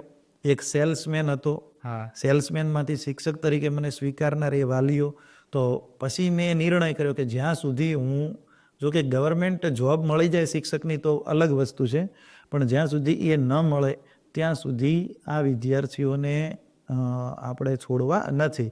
મતલબ કે અને ગામડાની ને શહેરની વાત અલગ હોય છે. જો શહેરની અંદર તમને શોર્ટ ટાઈમમાં એજ્યુકેશન ફિલ્ડમાં ઘણા બધા પૈસા કમાવા મળે છે અને લોકો કમાય પણ છે. જે વસ્તુ ગામડાની અંદર આપણે ગણીએ ને તો એનો 10મો ભાગ પણ નથી મળતો. હા, એટલો શહેરની અંદર 10 ગણું મળે છે.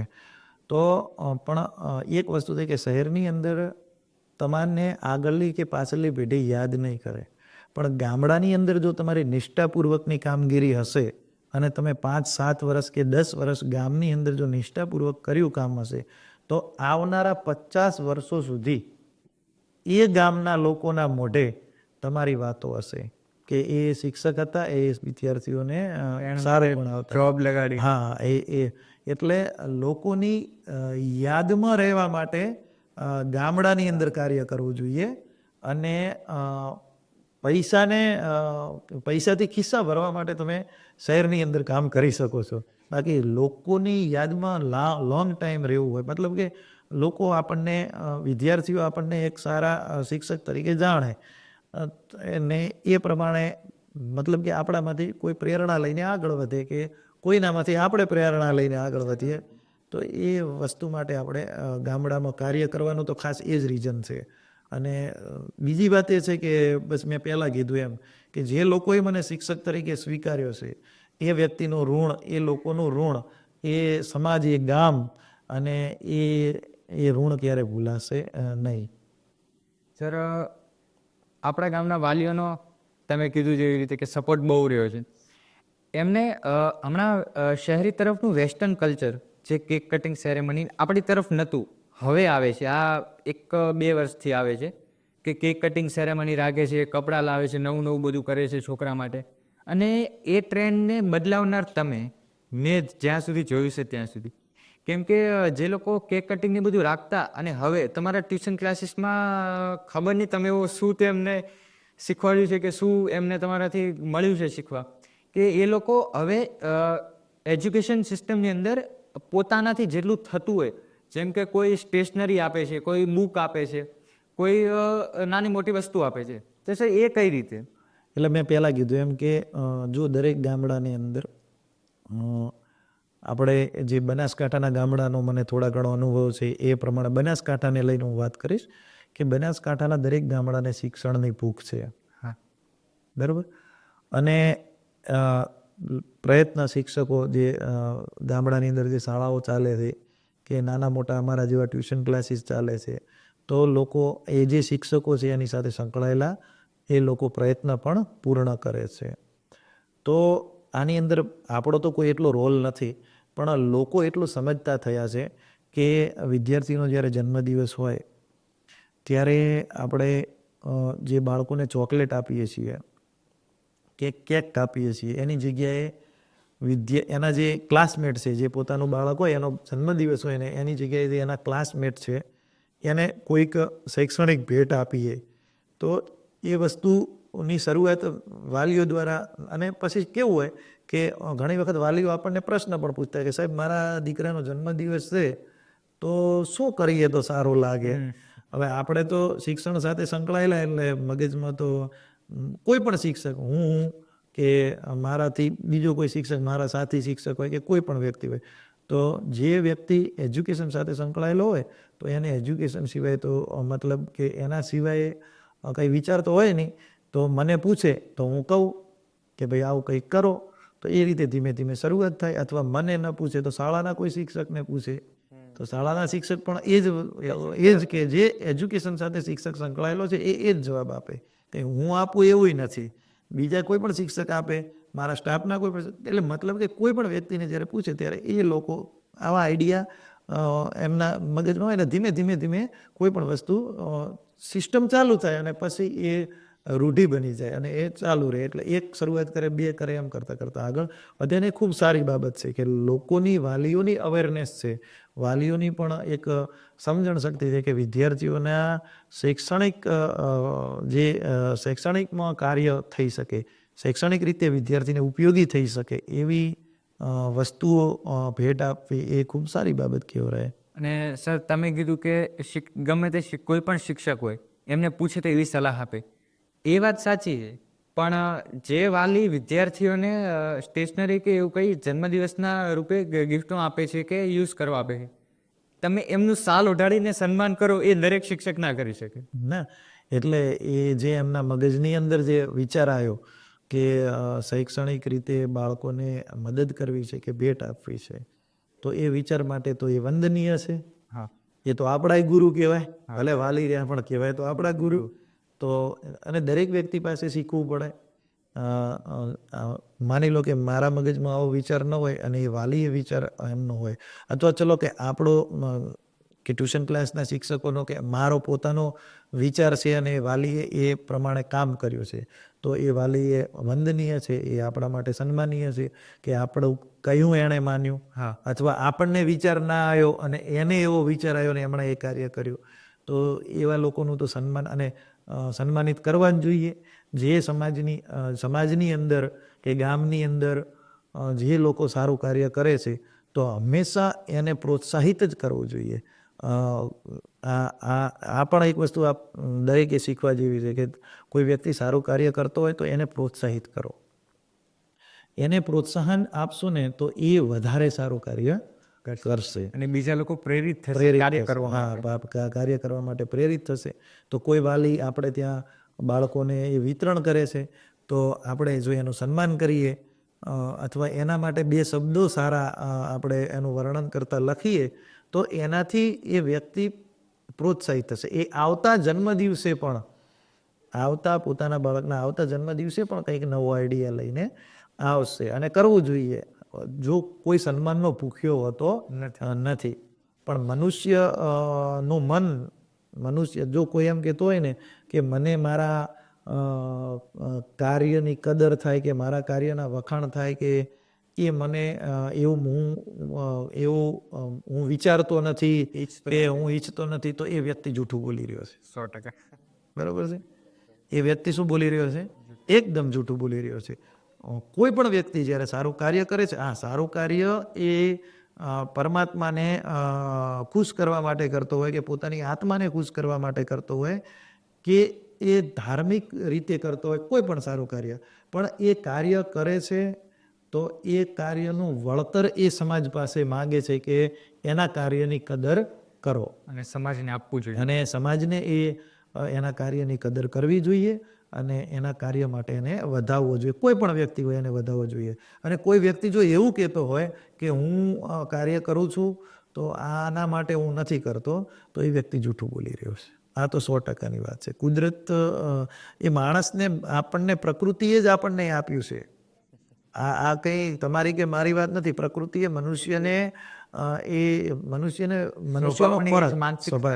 મનુષ્યનો ખોરાક જ સન્માન, એના કાર્યની કદર કે વખાણ છે. એ મનુષ્યનો ખોરાક છે, તો જ એ કાર્ય કરશે, નહીંતર એ કરી શકશે નહીં. વિદ્યાર્થીને જ્યારે તમે ભણાવતા હો, વિદ્યાર્થી સારો જવાબ આપે તો એ તો એની ફરજ છે સારો જવાબ આપવી. સાચો જવાબ આપવો વિદ્યાર્થીને જ્યારે આપણે ભણાવતા હોઈએ ત્યારે વિદ્યાર્થી સાચો જવાબ આપે છે તો એ એની ફરજ છે. તે છતાંય શિક્ષકે કહેવું પડે કે વેરી ગુડ બેટા, ખૂબ સરસ બેટા, કેવું પડે છે ને, કારણ કે એ એનો ખોરાક છે. તમે એને એક વખત શાબાશી આપશો તો એ બીજી વખત ફરીથી જવાબ તૈયાર મહેનત કરીને આવશે. એ જ રીતે સમાજની અંદર જ્યારે કોઈ વ્યક્તિ સારો કાર્ય કરતો હોય ત્યારે જો તમે એને વધાવશો તો એ વધારે સારું કાર્ય કરશે, અને વધારે સારું કાર્ય કરશે તો એ સમાજને જ ફાયદો થવાનો છે. એટલે આપણે દરેક જગ્યાએ અત્યારે જોવા મળે છે કે સામાજિક રીતે જે કોઈ સારું કાર્ય કરતા હોય તો લોકો એની કદર તો જવા દો, પણ લોકો એની નિંદા પણ કરતા હોય છે. એ પાપમાં ક્યારે પડવું જોઈએ નહીં. તમારાથી ન થાય તો બીજું કરતો એને વધાવો, અને વધાવવાનું પણ ન થાય, તમે એને વધાવી પણ ન શકો તો કમસે કમ એનું અપમાન ન કરવું જોઈએ. વચ્ચે અડચણરૂપ ના બનો. અડચણરૂપ ન બનવું જોઈએ. સર, તમે મને ફરીથી હું કહું છું, તમે કીધું કે દરેક શિક્ષક આવી સલાહ આપે, એ વાત સાચી, પણ જે બદલાવ જે તમે લાવ્યો છે ગામમાં, જે વાલીઓનો રિસ્પોન્સ તમારા પ્રત્યેનો ઝુકાવ છે, એ 2 દિવસની વાર્તા નથી, એ લાંબા સમયથી ચાલે છે. મેં હમણાં એક જોયું કે તમારા જ 5મા ધોરણ કે 6ઠ્ઠા ધોરણના વિદ્યાર્થી હતા 2-3, એ ટ્યુશન ક્લાસમાં થોડા વહેલા આવી ગયા, 10-15 મિનિટ વહેલા આવ્યા છે. રોડની વચ્ચે દિવાલના ટેકે બેસીને દાખલા ગણતા હતા. સર, આ બદલાવ છે ને, એના લીધે વાલીઓનો તમારા પ્રત્યેનો ઝુકાવ સાચો છે. તો આના વિશે તમે શું કહેશો? એટલે પહેલાં જ કીધું એમ કે દરેકને શિક્ષણની ભૂખ છે, બરાબર છે.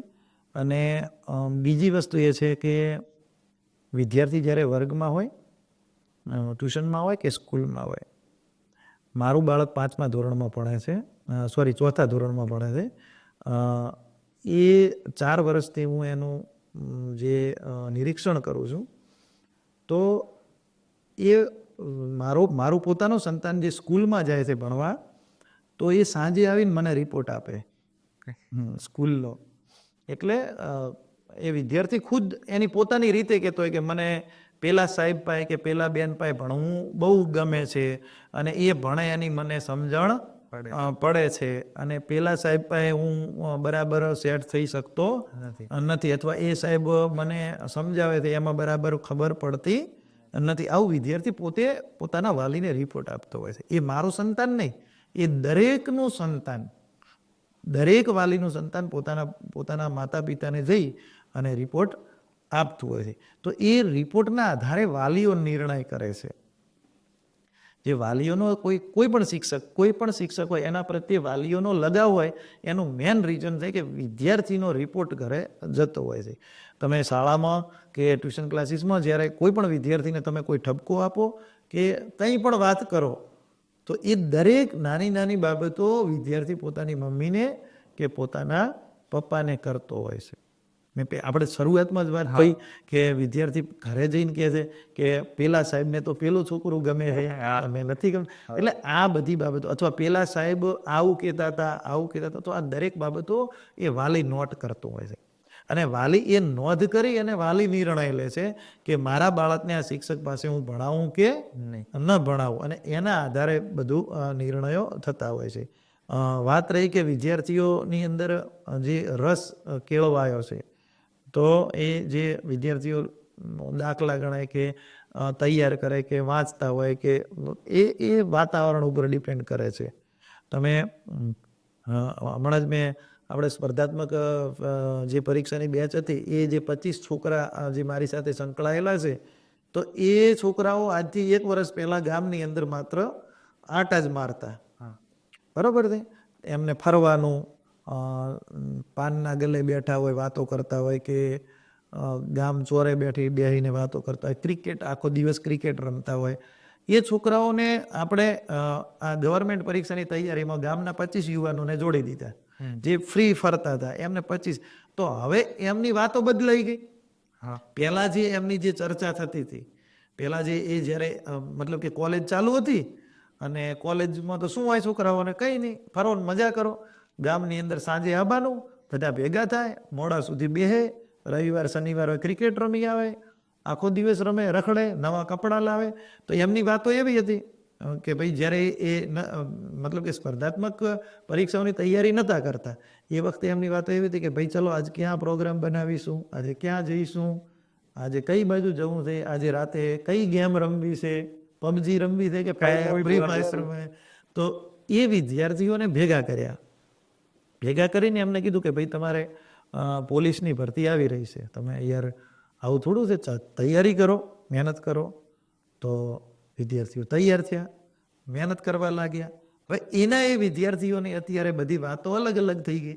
ઘણી વખત હું નોટ કરતો હોઉં, અલા ભાઈ ગુજરાતનો દરિયા કિનારો તો આટલો છે, પણ તટ ગુજરાતનો કે તળ ગુજરાતનો દરિયા કિનારો કેટલો, ભારતનો દરિયા કિનારો કેટલો, આવા એકબીજાને શું પૂછતા હોય છે, પ્રશ્ન પૂછતા હોય કે ભાઈ દિલ્હીમાં હમણે નવા મુખ્યમંત્રી કોણ આવ્યા, નવા CJI chief justice of India કોણ બન્યા, અથવા અલા આ દાખલાનો જવાબ નથી આવતો, આનું શું થાય. ઇવન એવું નહીં કે રૂબરૂમાં, પણ હું તો ઘણી વખત શું કરું કે છોકરો જ્યારે મોબાઈલ છોકરાનો હાથમાં આવે ને, તો એને મોબાઈલની ચેટ પણ જોઈ લો ઘણી વખત.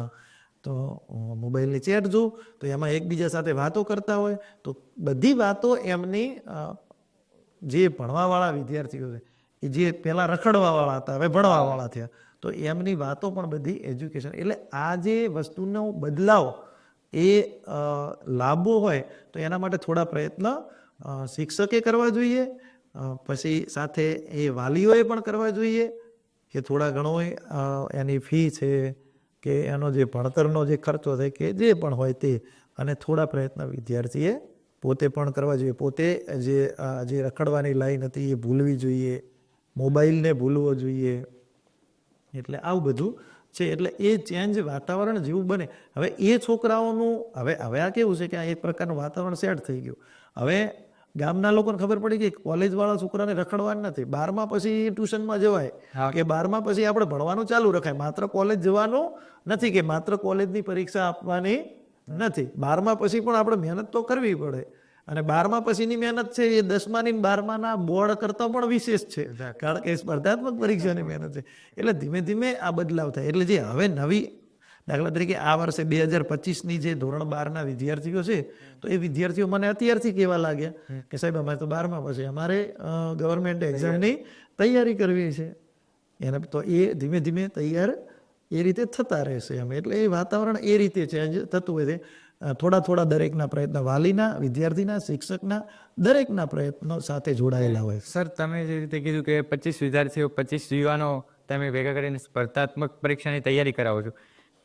સર, એમાં 2-3 જણા તો પર્સનલી ઓળખું છું, એ લોકો જોબ છોડીને, સારી એવી જોબ છોડીને તૈયારી કરવા માંડે કે કોઈ ધંધામાં કે ક્યાંય સેટ થઈ ગયા છે કે ભાઈ હવે કરિયર ત્યાં જ બનશે, પણ એ પાછા તમે તરફ કઈ રીતે વાળે? હા, એટલે જો એ મેં કીધું એમ કે આપણા ગામનું નેચર છે હા, નેચર છે.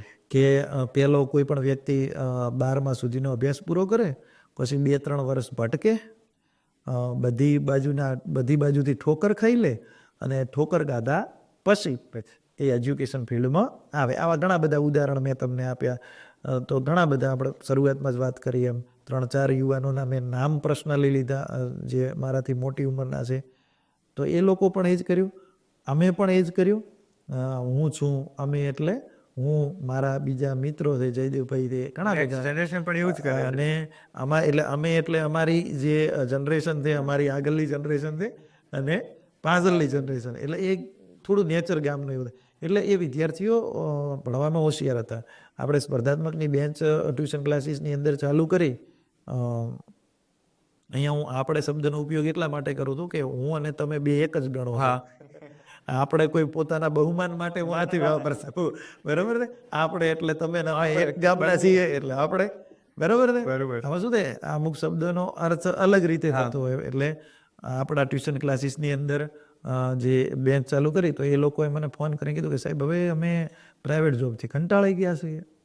તો મેં કીધું તમે પ્રાઇવેટ જોબથી કંટાળ્યા હો તો પૂરેપૂરો વિચાર કરો, કારણ કે આ ફિલ્ડમાં આવવાનો રસ્તો છે, જવાનો રસ્તો નથી. જે અત્યારે પણ જે વર્ગ 3ની કે વર્ગ 2ની કે વર્ગ 1ની જે તૈયારી કરતા વિદ્યાર્થીઓ હોય, તો ફિલ્ડની અંદર તમારે ઘૂસવું હેલું છે. પણ પછી એ જગ્યાએ તમે જો 1 વર્ષ નીકળી ગયું ને તમારું, તો પછી તમે છે ને એમાંથી બહાર નહીં આવી શકો. ક્લિયર કર્યા વગર બહાર નહીં. એ ક્લિયર કર્યા વગર બહાર અવાશે નહીં. તો એમને વાત કરી, કીધું જો ભાઈ, હું તમને ભણાવવાનો છું, અને હું 2018થી આ ફિલ્ડમાં છું, અને છોકરાઓને ભણાવું છું ને સાથે હું પણ ભણું છું. એ વખતથી હું સપનું લઈને બેઠો હતો શિક્ષક બનવાનું. અત્યારે 2024નું વર્ષ ચાલુ છે, 23નું વર્ષ ચાલુ છે. 2018નું સપનું 23માં પૂરું થયું નથી, બરાબર છે? તો તમારું પૂરું જલ્દી થશે એ વસ્તુ યોગ્ય નથી. જો એ ગણતરીએ તમે આવતા હશો તો મત આવશો. હા, તમારી મહેનત હશે, તમારી અંદર ધૈર્ય હશે, તમે પૂરેપૂરો ઈમાનદારીથી કાર્ય કરશો, તો તમે શોર્ટ ટાઈમમાં 1 કે 2 વર્ષમાં સફળ થશો. તો એ લોકો એગ્રી થયા અને એ લોકો આવી ગયા. એટલે ઘણા બધા 2-4 મિત્રો પોતાની પ્રાઇવેટ જોબ કે ધંધા છોડીને પણ આવ્યા છે અને મહેનત પણ કરે છે.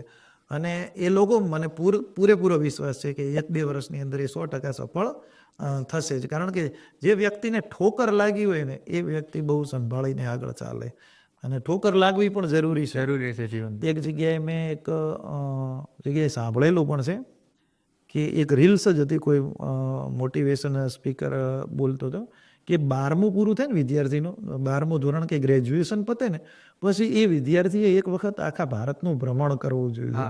એમ ક્યાંક. હા, તો એ કારણ કે એને ખબર પડે કે કલ્ચર શું છે, અને એમાં એને ઘણા બધા અનુભવ થાય. એટલે હું વાલીઓને પણ કહું કે જે વિદ્યાર્થીને ભણવું નથી ને, અને એ વિદ્યાર્થી એમ કહેતો ને કે ભાઈ 12મા પછી મારે કોઈ પણ ધંધો કરવો છે કે નોકરી કરવી છે, તો એને 2 ધડકથી મૂકી દેવાનો. એક વખત એ રીતે ધંધા, અને જો 2 વસ્તુ છે, કાં તો ત્યાં ઠોકર ખાઈને આવશે, અથવા ત્યાંનો રાજા થઈને આવશે. સફળ થશે. હે ને? હા. આપણે એવું નથી કહેતા કે પ્રાઇવેટ સેક્ટરની અંદર ઠોકર જ થશે, અને પ્રાઇવેટ સેક્ટર પણ જોરદાર છે. આપણે એવું ગવર્મેન્ટ સેક્ટરમાં જ સફળતા મળે એ પણ જરૂરી નથી. દરેક વિદ્યાર્થી, દરેક બાળક ગવર્મેન્ટ નોકરી માટે કે ગવર્મેન્ટ માટે બનેલો નથી. અને તમને એ પણ કહી દઉં કે ગવર્મેન્ટ નોકરી ભલે હું તૈયારી કરાવતો, પણ દેશના વિકાસ માટે ગવર્મેન્ટ નોકરી કરતાં પણ પ્રાઇવેટ બિઝનેસ કે જે ધંધા છે, એ દેશની જે જીડીપી છે, જે એના ચક્કરને ફેરવવા માટે એ લોકોનો ફાળો છે. સરકારી કર્મચારીઓ તો હું બનવાનો છું, એટલે હવે હું કહું છું કે સરકારી કર્મચારી સરકાર ઉપરનો બોજ છે. હા, અરે સોરી, મેં તેવું પણ કર્યું પણ નથી કે હું કહી શકું. આ બરાબર, એનું કારણ છે. હા, જો કે આપણે એનું વળતર સરકારને આપણા જે શારીરિક શ્રમથી આપણે આપીએ છીએ. શિક્ષક છે તો માનસિક શ્રમ કરે, પણ સરકારી જે કર્મચારી છે એ સરકારની તિજોરી પરનો ભાર છે. ઇવન કે નેતા પણ ભાર છે. હા, વહીવટી કાર્ય માટે એમનું યોગદાન આપણે ભૂલવું જોઈએ નહીં. એમનું જે વહીવટી કાર્ય છે, દાખલા તરીકે શિક્ષક સિવાય શિક્ષણ કોણ આપશે? પછી કોઈ આઈપીએસ કે આઈએએસ અધિકારી અથવા પોલીસ કર્મી તો પોલીસ જે કર્મીઓ છે, પોલીસ ખાતું છે, એના વગર તો સમાજની સુરક્ષા એ અશક્ય છે. પણ કહેવાનો મતલબ કે તિજોરી પર તો એમનો ભાર છે જ, એટલે એ સરકારનો ખર્ચો છે. અને ખર્ચો તો કરવો જોઈએ, બરોબર છે. કારણ કે આપણે જે જો મનુષ્યની સંસ્કૃતિ છે, વસ્ત્ર પહેરવા જોઈએ, તો એ સંસ્કૃતિને જાળવવા માટે આપણી મર્યાદા માટે વસ્ત્રોની ખરીદી કરવી જોઈએ. એમ સમાજની પણ આપણી સંસ્કૃતિ જાળવવા માટે પોલીસ ખાતામાં માણસો જોઈશે, શાળામાં શિક્ષકો જોઈશે, પછી નેતાઓ પણ જોઈશે સંચાલન માટે, નેતૃત્વ માટે MLA જોઈશે, MP જોઈશે, CM જોઈશે, સરકાર જોઈશે પહેલી તો વાત. તો એના માટે પણ એ બધી જે વસ્તુ રહી એ સરકારની તિજોરી ઉપર ભાર છે. જ્યારે વેપારી વ્યક્તિ હોય, કોઈ વેપારી હોય, કોઈ બિઝનેસમેન હોય, મતલબ કે પ્રાઇવેટ સેક્ટર સાથે સંકળાયેલો ઉદ્યોગપતિ હોય, વેપારી હોય, કોઈ પ્રાઇવેટ નોકરી કરતો વ્યક્તિ હોય, તો આ જે વ્યક્તિ છે એ જ દેશની GDPને ચલાવશે. એટલે એ સરકારની આવક છે અને પેલો સરકારનો ભાર છે. એટલે તમે 12મા પછી કોઈ વિદ્યાર્થીને શિક્ષણમાં રસ નથી તો પ્રાઇવેટ સેક્ટરમાં જોડી દો. પછી એને પ્રાઇવેટ સેક્ટરમાં મજા નહીં આવે ને તો એ કહેશે કે હવે મારે ભણવું છે, તો પછી એને ભણાવો. તો એ ભણવામાં પૂરેપૂરો પાકો થઈ જશે, પહેલા કરતાં વધારે ધ્યાન આપશે. અને જો ત્યાં આગળ એને મજા આવી ગઈ તો જરૂરી નથી કે ગવર્મેન્ટ નોકરી જ બધુંય છે, ગવર્મેન્ટ નોકરી જ જિંદગી છે એવું પણ જરૂરી નથી. પણ હા, જો કુદરતે તમને ટેલેન્ટ આપ્યું હોય, કુદરતે તમને ટેલેન્ટ આપ્યું છે, તમારી કેપેસિટી છે, તમારી ક્ષમતા છે કે તમે કોઈ પણ પરીક્ષાને પાસ કરી શકો, જે ધારેલી નોકરી લઈ શકો, તો 100% તમારે એમાં ટ્રાય કરવો જોઈએ. પણ એ વસ્તુમાં જો તમે સફળ થાવ તો કુદરતે તમને એના માટે જ બનાવ્યા છે. પણ નિષ્ફળ થાવ તો સમજી લેવાનું કે કુદરતે આપણી માટે ઘણા બધા રસ્તાઓ ખુલ્લા રાખ્યા છે. સર, હવે એક છેલ્લો સવાલ, તમારો બહુ ટાઈમ લીધો, પણ સર એક છેલ્લો જ સવાલ છે. સર, વિદ્યાર્થીઓ ઘણીવાર સ્ટુડન્ટ સ્પર્ધાત્મક પરીક્ષાની તમે તૈયારી કરાવો છો એમ કીધું તમે, ઘણા વિદ્યાર્થીઓ હોય છે જે 3 કે 4 વર્ષ સતત મહેનત ચાલુ રાખે છે, કે કોઈનો પહેલો ટ્રાય હોય છે, કોઈના માટે કોઈ એવી સિચ્યુએશન આવે કે એનો છેલ્લો ચાન્સ છે અને એમાં એ ફેલ થાય તો એને એમ કે ભાઈ જિંદગીનું છેલ્લું સ્ટેજ હતું જ્યાં આગળ હું ફેલ થઈ ગયો, અને એ આત્મહત્યા કરે છે કે કરવા જઈ રહ્યા છે. તો એવા માનસિકતા સાથે જે લોકો ફરે છે એ લોકોને તમે શું સલાહ આપવા માંગશો? પહેલી તો વસ્તુ એ છે કે કોઈ પણ જીવનની અંદર કોઈ પણ બાબત હોય એ જીવન નથી.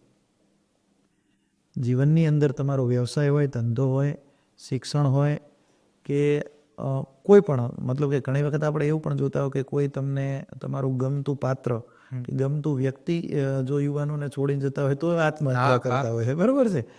એટલે એવું કે શિક્ષણનું તો છે ને, થોડા ઘણું ધંધાની અંદર નુકસાન આવતું હોય તો પણ યુવાનો આત્મહત્યા કરતા હોય છે. તમે જો આપણે બધા કિસ્સાઓ સાંભળીએ જ છીએ. ખેતીની અંદર ખેડૂતોને નુકસાન આવે તો ખેડૂતો આત્મહત્યા કરે છે. એટલે પહેલું તો વાત એ કે વિદ્યાર્થીઓ જ આત્મહત્યા કરે એવું નથી, પણ એ દરેક લોકોને, વિદ્યાર્થીથી લઈ અને સમાજના દરેક લોકોએ એ વસ્તુ ધ્યાન રાખવાની કે તમે જે કાર્ય કરો છો અથવા તમારી પાસે જે વસ્તુ છે કે જે વ્યક્તિ છે એ તમારું જીવન નથી, બરોબર છે. હમણાં એ જીવનનો મતલબ કે જ્યાં સુધી તમે કરો છો ત્યાં સુધી તમારું બરોબર છે, તમારું એક સપનું હોય, તમારું એક ગોલ હોય, પણ તમારું એ લક્ષ્ય છે એ તમારું જીવન તો પૂર્ણતા ન કરી શકે ને, પૂર્ણ ન કરી શકે. જો કોઈ લક્ષ્ય તમારું એ લક્ષ્ય ન પ્રાપ્ત કરો ને તમારું જીવનનો જો અંત થતો હોય તો એવું લક્ષ્ય આપણે રાખવું જોઈએ નહીં, એવું લક્ષ્ય લઈને નહીં ચાલવાનું, બરોબર છે. સફળતા અને નિષ્ફળતા એ તો જિંદગીનો ખેલ છે, અને જો નિષ્ફળ નહીં થાવ ને તો સફળતાની કિંમત સમજાશે નહીં. નિષ્ફળ થશો, ઠોકર લાગશે તો જ સફળતાની કિંમત તમને સમજાશે. બાકી તો ઘણા બધા ઉદાહરણો છે, ઘણા બધા લોકોની વાતો કરી હશે. એના માટે તો મોટિવેશન માટે તો ઘણી બધી પંક્તિ હોય છે, પણ આપણે તો એક જ વસ્તુ, મારે ખાલી એક જ બાબત કેવી છે કે જે તમારું લક્ષ્ય છે, વિદ્યાર્થી માટે લક્ષ્ય હોય, ખેડૂત માટે પોતાની ખેતી છે, વેપારી માટે પોતાનો વેપાર છે, પછી જે પ્રેમી પંખીડાઓ તો એમની માટે પોતાનો પ્રેમ છે, જે એ લોકો છે. આવા ઘણા બધા લોકો હોય તો એ લોકો પોતાનો વેપાર બંધ થવાથી, પોતાના ખેતીમાં નુકસાન આવવાથી, અથવા વિદ્યાર્થીઓ પોતાની લાઈફમાં ફેલ થવાથી, અથવા કોઈ વ્યક્તિ પોતાના કોઈ પાત્ર પોતાનો જીવનસાથીને જવાથી આત્મહત્યા કરી લેતો હોય છે, તો એમની માટે એ જ વસ્તુ છે કે તમારા જીવનથી, તમારી જિંદગીથી અમૂલ્ય બીજું કંઈ છે નહીં. જો એનાથી વધારે કંઈ છે નહીં, એટલે બધું એનાથી ઓછું. હંમેશા યાદ રાખો કે મારી જિંદગીથી વધારે મારો કોઈ પણ ગોલ કે લક્ષ્ય કે મારો કોઈ પણ વેપાર, અથવા મારા કુટુંબનું, ઇવન કે મારું કોઈ પણ વ્યક્તિ ન હોવું જોઈએ.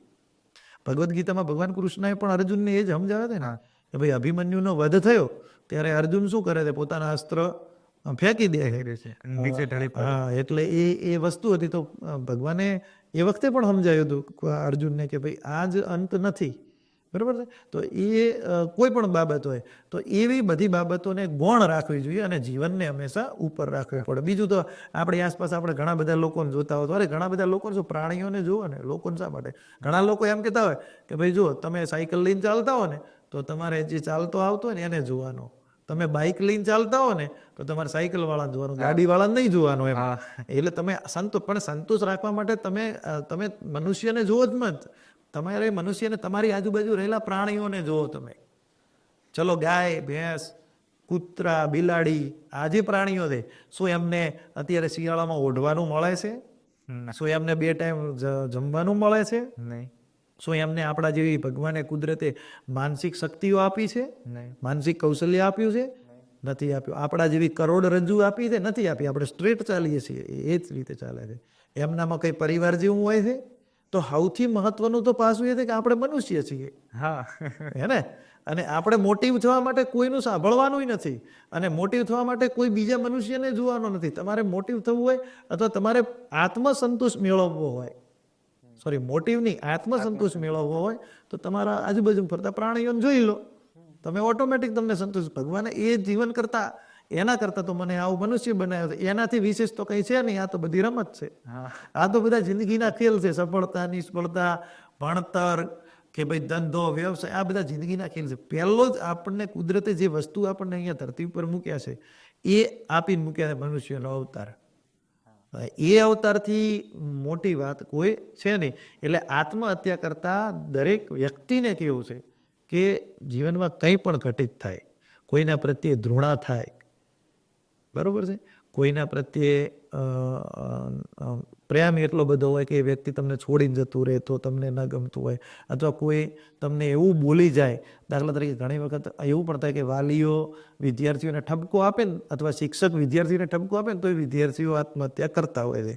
તો આવી બધી બાબતોને ગૌણ લેવી જોઈએ.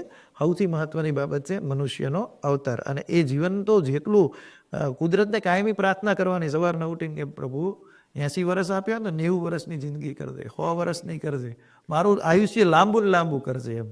કારણ કે આ અવતાર બીજી વખત મળવો એ મુશ્કેલ છે, આપણા હાથમાં નથી કે મળશે. એટલે એ દરેક દર્શક મિત્રોને પણ વિનંતી છે કે જીવનથી વધારે અમૂલ્ય કંઈ નથી. અને વિદ્યાર્થીઓએ પણ કોઈ વસ્તુ તમારા જીવનથી વધારે કિંમતી નથી. એટલે ક્યારે પણ કોઈ પણ પ્રકારનો તમને જિંદગીની અંદર અડચણ ઊભી થાય પણ આત્મહત્યા એનું ક્યારેય સમાધાન હોતું નથી. સર, ખૂબ ખૂબ આભાર તમારો કિંમતી સમય અમને આપવા બદલ. Thank you. તમારો પણ આભાર, દર્શક મિત્રોનો પણ આભાર. દર્શક મિત્રો, લાસ્ટ સુધી જોવા માટે સૌથી વધારે ખૂબ ખૂબ આભાર તમારો. અને સરથી પ્રેરણા લેજો. મેં તો લીધી જ છે, તમે પણ લેજો, હંમેશા કામ આવશે.